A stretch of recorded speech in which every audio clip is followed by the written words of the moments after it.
The Wind in the Willows by Kenneth Grahame. Chapter 1. The Riverbank. The mole had been working very hard all the morning, spring cleaning his little home, first with brooms, then with dusters, then on ladders and steps and chairs, with a brush and a pail of whitewash, till he had dust in his throat and eyes, and splashes of whitewash all over his black fur, and an aching back and weary arms. Spring was moving in the air above and in the earth below and around him, penetrating even his dark and lowly little house with its spirit of divine discontent and longing. It was small wonder, then, that he suddenly flung down his brush on the floor, said, "Bother!" and "Oh, blow!" and also, "Hang spring cleaning!" and bolted out of the house without even waiting to put on his coat. Something up above was calling him imperiously, and he made for the steep little tunnel which answered, in his case, to the gravel carriage drive owned by animals whose residencies are nearer to the sun and air. So he scraped and scratched and scrabbled and scrooged, and then he scrooged again and scrabbled and scratched and scraped, working busily with his little paws and muttering to himself, "Up we go, till at last, pop, his snout came out into the sunlight, and he found himself rolling in the warm grass of a great meadow. "This is fine," he said to himself. "This is better than whitewashing." The sunshine struck hot on his fur, soft breezes caressed his heated brow, and after the seclusion of the cellarage he had lived in so long, the carol of happy birds fell on his dulled hearing almost like a shout. Jumping off all his 4 legs at once, in the joy of living and the delight of spring without its cleaning, he pursued his way across the meadow till he reached the hedge on the further side. "Hold up!" said an elderly rabbit at the gap. "Sixpence for the privilege of passing by the private road." He was bowled over in an instant by the impatient and contemptuous mole, who trotted along the side of the hedge, chaffing the other rabbits as they peeped hurriedly from their holes to see what the row was about. "Onion sauce! Onion sauce!" he remarked jeeringly, and was gone before they could think of a thoroughly satisfactory reply. Then they all started grumbling at each other. "How stupid you are! Why didn't you tell him? Well, why didn't you say? You might have reminded him," and so on, in the usual way. But of course it was then much too late, as is always the case. It all seemed too good to be true. Hither and thither through the meadows he rambled busily, along the hedgerows, across the copses, finding everywhere birds building, flowers budding, leaves thrusting, everything happy and progressive and occupied. And instead of having an uneasy conscience pricking him and whispering, "Whitewash," he somehow could only feel how jolly it was to be the only idle dog among all these busy citizens. After all, the best part of a holiday is perhaps not so much to be resting yourself as to see all the other fellows busy working. He thought his happiness was complete when, as he meandered aimlessly along, suddenly he stood by the edge of a full-fed river. Never in his life had he seen a river before. This sleek, sinuous, full-bodied animal, chasing and chuckling, gripping things with a gurgle and leaving them with a laugh, to fling itself on fresh playmates that shook themselves free and were caught and held again. All was a shake and a shiver, glints and gleams and sparkles, rustle and swirl, chatter and bubble. The mole was bewitched, entranced, fascinated. By the side of the river he trotted as one trots, when very small, by the side of a man who holds one spellbound by exciting stories, and when tired at last, he sat on the bank while the river still chattered on to him, a babbling procession of the best stories in the world, sent from the heart of the earth to be told at last to the insatiable sea. As he sat on the grass and looked across the river, a dark hole in the bank opposite, just above the water's edge, caught his eye, and dreamily he fell to considering what a nice snug dwelling place it would make for an animal with few wants and fond of a bijou riverside residence, above flood level and remote from noise and dust. As he gazed, something bright and small seemed to twinkle down in the heart of it, vanished, then twinkled once more like a tiny star. But it could hardly be a star in such an unlikely situation, and it was too glittering and small for a glowworm. Then, as he looked, it winked at him, and so declared itself to be an eye, and a small face began gradually to grow up round it, like a frame round a picture. A brown little face, with whiskers, a grave, round face, with the same twinkle in its eye that had first attracted his notice, small, neat ears, and thick, silky hair. It was the water-rat. Then the two animals stood and regarded each other cautiously. "Hello, Mole," said the water-rat. "Hello, Rat," said the Mole. "Would you like to come over?" inquired the rat presently. "Oh, it's all very well to talk," said the Mole, rather pettishly, he being new to a river and riverside life and its ways. The rat said nothing, but stooped and unfastened a rope and hauled on it, then lightly stepped into a little boat which the Mole had not observed. It was painted blue outside and white within, and was just the size for two animals, and the Mole's whole heart went out to it at once, even though he did not yet fully understand its uses. The rat sculled smartly across and made fast. Then he held up his forepaw as the Mole stepped gingerly down. "Lean on that," he said. "Now then, step lively." And the Mole, to his surprise and rapture, found himself actually seated in the stern of a real boat. "This has been a wonderful day," said he, as the rat shoved off and took to the sculls again. "Do you know, I've never been in a boat before in all my life." "What?" cried the rat, open-mouthed. "Never been in a... You never? Well, what have you been doing, then?" "Is it so nice as all that?"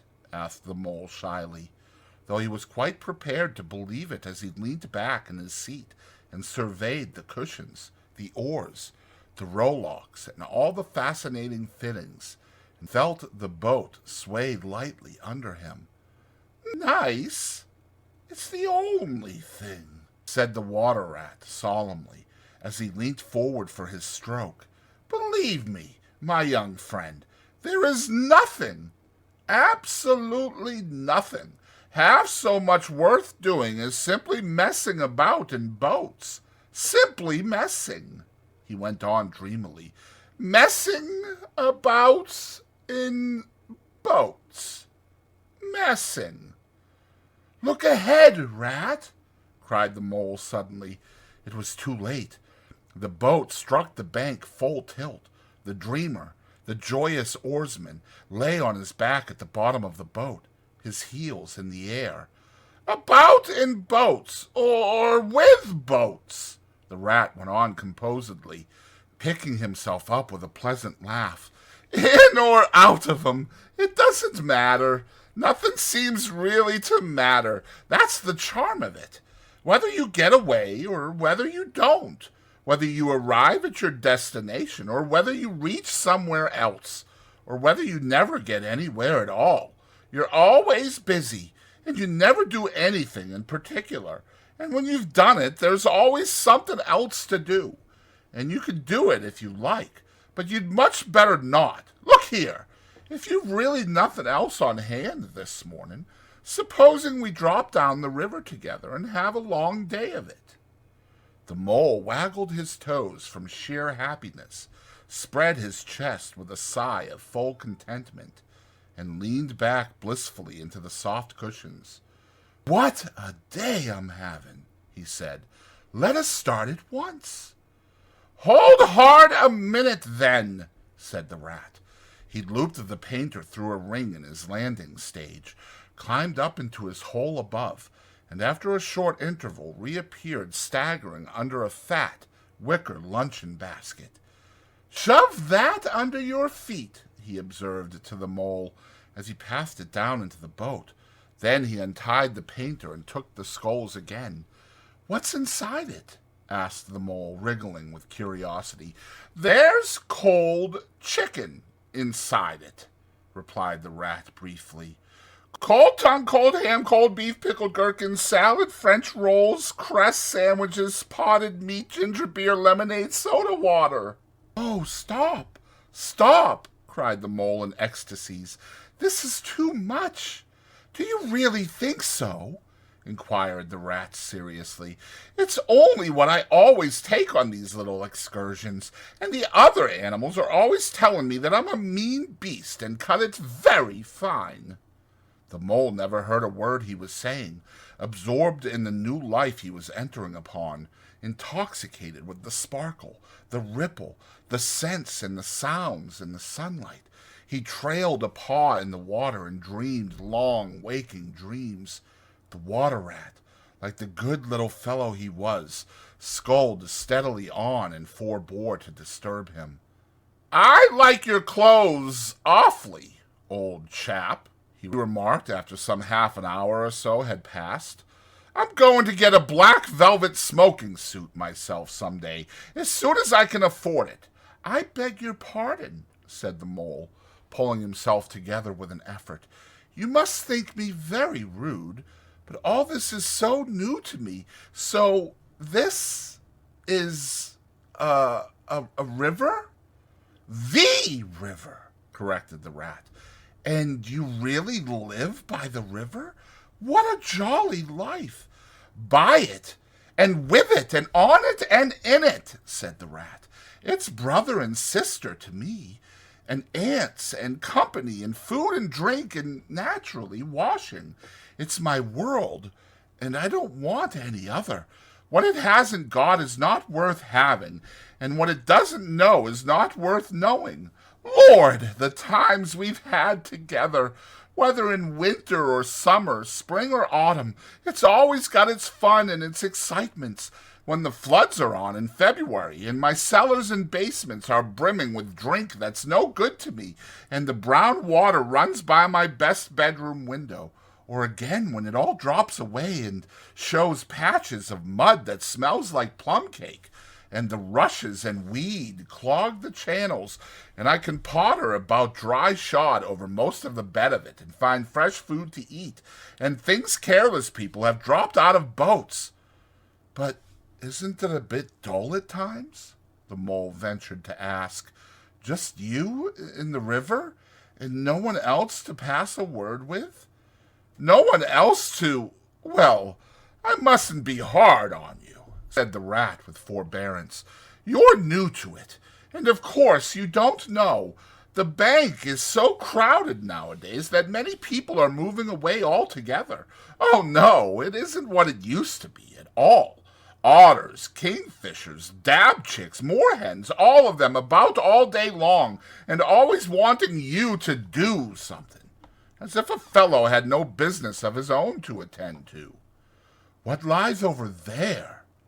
asked the mole, waving a paw towards a background of woodland that darkly framed the water meadows on one side of the river. "That? Oh, that's just the wildwood," said the rat shortly. "We don't go there very much, we river bankers." Aren't they very nice people in there?" said the mole, a trifle nervously. "Well," replied the rat, "let me see. The squirrels are all right, and the rabbits, some of 'em, but rabbits are a mixed lot. And then there's Badger, of course. He lives right in the heart of it. Wouldn't live anywhere else either if you paid him to do it. Dear old Badger! Nobody interferes with him. They'd better not," he added significantly. "Why? Who should interfere with him? Asked the mole. Well, of course, there are others, explained the rat in a hesitating sort of way. Weasels and stoats and foxes and so on. They're all right in a way. I'm very good friends with them, past the time of day when we meet and all that, but they break out sometimes. There's no denying it, and then, well, you can't really trust them, and that's the fact. The mole knew well that it is quite against animal etiquette to dwell on possible trouble ahead, or even to allude to it, so he dropped the subject. And beyond the wild wood again, he asked, where it's all blue and dim, and one sees what may be hills, or perhaps they mayn't, and something like the smoke of towns, or is it only cloud drift? Beyond the wild wood comes the wild world, said the rat, and that's something that doesn't matter, either to you or to me. I've never been there, and I'm never going, nor you either. If you've got any sense at all, don't ever refer to it again, please. Now then, here's our backwater at last, where we're going to lunch. Leaving the main stream, they now passed into what seemed at first sight like a little landlocked lake. Green turf sloped down to either edge. Brown, snaky tree roots gleamed below the surface of the quiet water, while ahead of them the silvery shoulder and foamy tumble of a ware, arm in arm with a restless, dripping mill wheel that held up in its turn a gray-gabled mill house, filled the air with a soothing murmur of sound, dull and smothery, yet with little clear voices speaking up cheerfully out of it at intervals. It was so very beautiful that the mole could only hold up both forepaws and gasp, "Oh my! Oh my! Oh my!" The rat brought the boat alongside the bank, made her fast, helped the still awkward mole safely ashore, and swung out the luncheon basket. The mole begged as a favor to be allowed to unpack it all by himself, and the rat was very pleased to indulge him, and to sprawl at full length on the grass and rest, while his excited friend shook out the tablecloth and spread it, took out all the mysterious packets one by one, and arranged their contents in due order, still gasping, "Oh my! Oh my!" at each fresh revelation. When all was ready, the rat said, "Now pitch in, old fellow," and the mole was indeed very glad to obey, for he had started his spring cleaning at a very early hour that morning, as people will do, and had not paused for bite or sup, and he had been through a very great deal since that distant time, which now seemed so many days ago. "What are you looking at?" said the rat presently, when the edge of their hunger was somewhat dulled, and the mole's eyes were able to wander off the tablecloth a little. "I am looking," said the mole, "at a streak of bubbles that I see traveling along the surface of the water. That is a thing that strikes me as funny." "Bubbles? Oh-ho!" said the rat, and chirruped cheerily in an inviting sort of way. A broad, glistening muzzle showed itself above the edge of the bank, and the otter hauled himself out and shook the water from his coat. "Greedy beggars," he observed, making for the provender. "Why didn't you invite me, Ratty?" "This was an impromptu affair," explained the rat. "By the way, my friend Mr. Mole." "Proud, I'm sure," said the otter, and the two animals were friends forthwith. "Such a rumpus everywhere," continued the otter. "All the world seems out on the river today. I came up this backwater to try and get a moment's peace, and then stumble upon you fellows. At least, I beg pardon, I don't exactly mean that, you know." There was a rustle behind them, proceeding from a hedge wherein last year's leaves still clung thick, and a stripy head with high shoulders behind it peered forth on them. "Come on, old badger!" shouted the rat. The badger trotted forward a pace or two, then grunted, "Huh! Company!" and turned his back and disappeared from view. "That's just the sort of fellow he is," observed the disappointed rat. "Simply hates society. Now, we shan't see any more of him today. Well, tell us, who's out on the river? Toad's out, for one, replied the otter, in his brand-new wager boat. New togs, new everything. The two animals looked at each other and laughed. Once it was nothing but sailing, said the rat. Then he tired of that and took to punting. Nothing would please him but to punt all day and every day, and a nice mess he made of it. Last year it was houseboating, and we all had to go and stay with him in his houseboat and pretend we liked it. He was going to spend the rest of his life in a houseboat. It's all the same. Whatever he takes up, he gets tired of it and starts on something fresh. Such a good fellow, too, remarked the otter reflectively, but no stability, especially in a boat. From where they sat, they could get a glimpse of the main stream across the island that separated them, and just then a wager boat flashed into view. The rower, a short, stout figure, splashing badly and rolling a good deal, but working his hardest. The rat stood up and hailed him, but Toad, for it was he, shook his head and settled sternly to his work. He'll be out of the boat in a minute if he rolls like that, said the rat, sitting down again.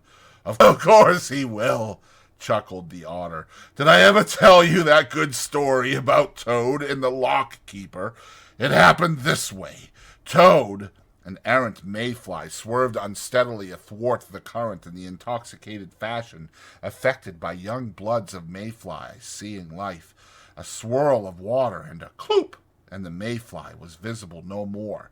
Neither was the otter. The mole looked down. The voice was still in his ears, but the turf whereon he had sprawled was clearly vacant. Not an otter to be seen as far as the distant horizon. But again there was a streak of bubbles on the surface of the river. The rat hummed a tune, and the mole recollected that animal etiquette forbade any sort of comment on the sudden disappearance of one's friends at any moment, for any reason. No reason whatever. Well, well, said the rat, I suppose we ought to be moving. I wonder which of us had better pack the luncheon basket. He did not speak as if he was frightfully eager for the treat. Oh, please let me, said the mole. So, of course, the rat let him. Packing the basket was not quite such pleasant work as unpacking the basket. It never is. But the mole was bent on enjoying everything, and although just when he had got the basket packed and strapped up tightly, he saw a plate staring up at him from the grass, and when the job had been done again, the rat pointed out a fork which anybody ought to have seen. And last of all, behold, the mustard pot, which he had been sitting on without knowing it. Still, somehow, the thing got finished at last, without much loss of temper. The afternoon sun was getting low as the rat sculled gently homewards in a dreamy mood, murmuring poetry things over to himself and not paying much attention to Mole. But the mole was very full of lunch and self-satisfaction and pride, and already quite at home in a boat, so he thought, and was getting a bit restless besides. And presently he said, Ratty, please, I want to row, now. The rat shook his head with a smile. Not yet, my young friend, he said. Wait till you've had a few lessons. It's not so easy as it looks. The mole was quiet for a minute or two, but he began to feel more and more jealous of Rat, sculling so strongly and so easily along, and his pride began to whisper that he could do it every bit as well. He jumped up and seized the sculls so suddenly that the rat, who was gazing out over the water and saying more poetry things to himself, was taken by surprise and fell backwards off his seat, with his legs in the air for the second time, while the triumphant mole took his place and grabbed the sculls with entire confidence. "Stop it, you silly ass!" cried the rat from the bottom of the boat. "You can't do it! You'll have us over!" The mole flung his sculls back with a flourish and made a great dig at the water. He missed the surface altogether. His legs flew up above his head, and he found himself lying on the top of the prostrate rat. Greatly alarmed, he made a grab at the side of the boat, and the next moment, sploosh! Over went the boat, and he found himself struggling in the river. Oh my! How cold the water was, and oh, how very wet it felt. How it sang in his ears as he went down, down, down. How bright and welcome the sun looked as he rose to the surface, coughing and spluttering. How black was his despair when he felt himself sinking again. Then a firm paw gripped him by the back of his neck. It was the rat, and he was evidently laughing. The mole could feel him laughing, right down his arm and through his paw, and so into his, the mole's, neck. The rat got hold of a skull and shoved it under the mole's arm. Then he did the same by the other side of him and, swimming behind, propelled the helpless animal to shore, hauled him out, and set him down on the bank, a squashy, pulpy lump of misery. When the rat had rubbed him down a bit and wrung some of the wet out of him, he said, "Now then, old fellow, trot up and down the towing path as hard as you can, till you're warm and dry again, while I dive for the luncheon basket." So the dismal mole, wet without and ashamed within, trotted about till he was fairly dry, while the rat plunged into the water again, recovered the boat, righted her, and made her fast, fetched his floating property to shore by degrees, and finally dived successfully for the luncheon basket and struggled to land with it. When all was ready for a start once more, the mole, limp and dejected, took his seat in the stern of the boat, and as they set off, he said in a low voice, broken with emotion, "Ratty, my generous friend, I am very sorry indeed for my foolish and ungrateful conduct. My heart quite fails me when I think how I might have lost that beautiful luncheon basket. Indeed, I have been a complete ass, and I know it. Will you overlook it this once and forgive me, and let things go on as before?" "That's all right, bless you," responded the rat cheerily. "What's a little wet to a water rat? I'm more in the water than out of it most days. Don't you think any more about it. And, look here, I really think you had better come and stop with me for a little time. It's very plain and rough, you know, not like Toad's house at all, but you haven't seen that yet. Still, I can make you comfortable, and I'll teach you to row and to swim, and you'll soon be as handy on the water as any of us." The mole was so touched by his kind manner of speaking that he could find no voice to answer him, and he had to brush away a tear or two with the back of his paw. But the rat kindly looked in another direction, and presently the mole's spirits revived again, and he was even able to give some straight back talk to a couple of moorhens who were sniggering to each other about his bedraggled appearance. When they got home, the rat made a bright fire in the parlor, and planted the mole in an armchair in front of it, having fetched down a dressing-gown and slippers for him, and told him river stories till supper-time. Very thrilling stories they were, too, to an earth-dwelling animal like mole. Stories about wares, and sudden floods, and leaping pike, and steamers that flung hard bottles. At least bottles were certainly flung, and from steamers, so presumably by them, and about herons and how particular they were whom they spoke to, and about adventures down drains, and night fishings with otter, or excursions far afield with badger. Supper was a most cheerful meal, but very shortly afterwards a terribly sleepy mole had to be escorted upstairs by his considerable host to the best bedroom, where he soon laid his head on his pillow in great peace and contentment, knowing that his new-found friend, the river, was lapping the sill of his window. This day was only the first of many similar ones for the emancipated mole, each of them longer and full of interest as the ripening summer moved onward. He learnt to swim and to row, and entered into the joy of running water, and with his ear to the reed stems he caught, at intervals, something of what the wind went whispering so constantly among them.